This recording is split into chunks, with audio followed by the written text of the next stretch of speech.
Hello friends, welcome back to our channel historical places. మనం వచ్చేసి కదిరి సమీపంలో ఉన్న తిమ్మమ్మ మరిమాను గురించి అయితే ఈ వీడియోలో అయితే తెలుసుకుందాం.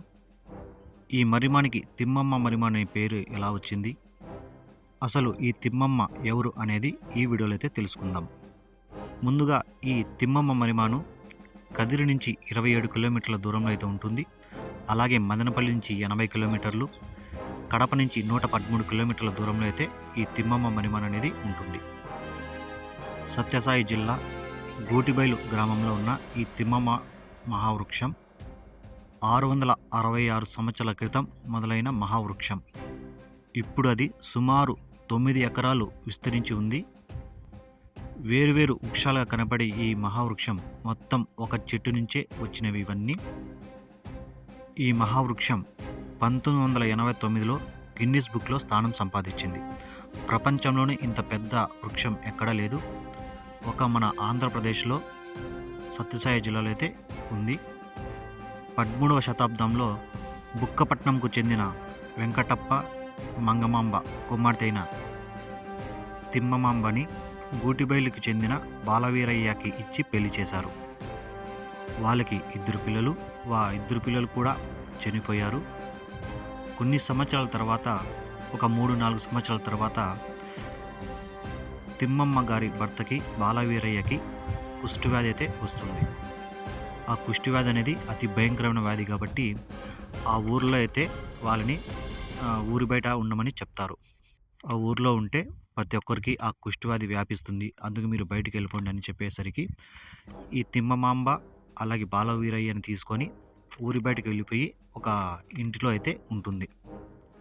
ఆమె దూరం ఉండే భర్త మంచి చెడ్డలని చూసుకుంటూ ఉంటుంది. ఒక 5-6 సంవత్సరాల ముందు నేను వెళ్ళాను ఇక్కడికి. అక్కడ ఒక గైడ్ చెప్పిన ప్రకారం చూసుకుంటే వాళ్ళ భర్తకి ఆమె కాళ్ళు చేతులు కడిగినప్పుడు ఆ వాటర్ కూడా బయట పారేయకుండా ఆమె తాగేసేదంట. అంటే ఎవరైనా బయట పారేస్తే, ఎవరైనా అలా వస్తే వాళ్ళకి కుష్ఠవ్యాధి వ్యాపిస్తుందని ఆమె తాగేసేదంట. కొన్ని రోజుల తర్వాత తిమ్మమ్మ భర్త అయితే చనిపోతాడు. ఆ కాలంలో భర్త చనిపోతే సతీసహగమనం చేయాలి, ఆ రూల్ ఉండింది కదా అప్పుడు. అలా సతీసహగమనానికి వచ్చి అక్కడున్న వాళ్ళైతే ఒప్పుకోరు. అలా భర్తతో సహా చితిమంటిలో కాలాలంటే సాధారణమైన మహిళలకైతే అనుమతి లేదు. అలా చేయాలి అంటే పతివ్రత అయి ఉండాలి అని అమ్మగారికి అయితే చెప్తారు. నా భర్త లేనప్పుడు నేను ఇంకా ఎందుకు బతకడం అని ఆమె అయితే సతీసహగమనం చేస్తాను అని వాళ్ళకి చెప్తుంది. వాళ్ళు తిమ్మమ్మకి వచ్చి 2 పరీక్షలు అయితే పెడతారు. ఆ 2 పరీక్షలు నువ్వు నెగ్గితే సతీసహగమనానికి మేము ఒప్పుకుంటాము అంటారు. అప్పుడు వాళ్ళు చెప్తారు, ఎండిపోయిన కాకర చెట్టుకి పూలు పూయించాలి, ఇంకొకటి చనిపోయిన పావురానికి ప్రాణం పోయాలి అంటారు. అప్పుడు తిమ్మమ్మ సరే అని తన ఇష్టదైవమైన హనుమంతుణ్ణి ప్రార్థించి కొన్ని నీళ్లు తీసుకొని ఆ ఎండిపోయిన కాకర చెట్టుకి నీళ్ళైతే పోస్తుంది.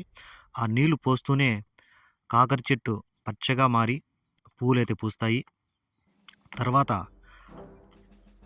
మళ్ళీ ఆ ఆంజనేయ స్వామిని ప్రార్థించి ఆ చనిపోయిన పావురాలు తెప్పించింటారు కదా, దాని మీద అయితే చేయి పెట్టి అలా నిమురుతుంది తల మీద. అప్పుడు ఆ పావురం బతుకుతుంది. ఇదంతా చూసిన అక్కడ ఉన్న రాజులు కానీ ప్రజలు కానీ అందరూ ఆశ్చర్యపోతారు. అప్పుడు తిమ్మమ్మని ఒక మాట అంటారు, కాదమ్మా, నీకు ఇన్ని శక్తులు ఉన్నాయి కదా, నీ భర్తతో నువ్వు చనిపోవడం ఎందుకు, నీ భర్తనే బతికించుకోవచ్చు కదా అంటారు. అప్పుడు తిమ్మమ్మ గారు, అది తలరాత, దానికి విరుద్ధంగా ఏ పని చేయకూడదు, నా భర్తకి ఇంతవరకే టైం ఉంది కాబట్టి ఆయన చనిపోయాడు, అందుకు మించి విరుద్ధంగా ఏమైనా చేస్తే మనకి మంచిది కాదు, ఊరికి మంచిది కదే అని ఆమె అంటుంది. అప్పుడు చితి పేర్చి ఇంకా భర్తనైతే చితిపైన అయితే పండు పెడతారు. అప్పుడు తిమ్మమ్మ వచ్చి 4 గుంజలను అయితే ఎత్తుకొని వస్తుంది కట్లుని. అవి మర్రి చెట్టుకి ఉన్న కట్లు ఎండిపోయింటాయి. ఆ ఎండిపోయిన కట్లని 4 పక్కల చెక్కుతుంది. వాళ్ళకు చెప్తుంది, ఈశాన్యం పక్క ఉన్న గుంజ నేను సత్యసహగమనం చేసిన తర్వాత కొన్ని రోజుల తర్వాత చిగురించి మహావృక్షంగా మారుతుంది అంటుంది. నేను చనిపోయినా కూడా నేనైతే ఈ చెట్లోనే ఉంటాను, నా ఆత్మ అంతా ఈ చెట్లోనే ఉంటుంది, మీ అందరికీ నేను మంచిగా చూసుకుంటాను అని మాటిస్తుంది. అలా జరిగిన తర్వాత అందులో నుంచి ఈశాన్యం పక్కన ఉన్న గుంజలో నుంచి మొలకలు రావడం, చిగురించడం, ఇలా చిగురించి మొత్తం ఒక ఇప్పుడైతే 9 ఎకరాలు, సుమారు 9 ఎకరాలు అయితే ఈ మర్రి చెట్టు అయితే విస్తరించింది. ఇక్కడ భక్తులు అయితే ప్రతిరోజు అయితే వస్తూ ఉంటారు. శివరాత్రి రోజు అయితే వేలల్లో అయితే భక్తులు అయితే వస్తుంటారు. ఈ టెంపుల్ అనేది ప్రతిరోజు ఓపెన్లోనే ఉంటుంది. మనకి టికెట్ వచ్చి 10 రూపాయలు అయితే తీసుకుంటారు లోపలికి వెళ్ళడానికి. మనకి ఇది ఎటు చూసినా మర్రి చెట్టు కనిపిస్తుంది. ఇక్కడ ఉంది కదా గోపురం, గుడి ముందరే ఉంటుంది. సతీ సహగమనం చేసిందే ఇక్కడ ఈ ప్లేస్లోనే.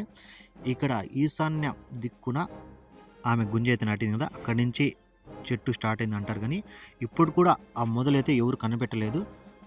కానీ అక్కడ ఉన్న వాళ్ళు కొంతమంది చెప్పడం ఏమంటే, ఇక్కడ ఉండింది ఇది మొత్తం ఇట్లా చెట్టు అయినాక ఒక పెద్ద ఆయన వచ్చి అక్కడ చుట్ట తాగి ఆ మొదల్లో వేయడం వల్ల అది కాలిపోయింది అంటారు. కానీ కొంతమంది చెప్పేది ఏమంటే, మొదలు ఇప్పుడు కూడా ఎవరికి తెలియదు ఎక్కడ ఉండేది అంటారు.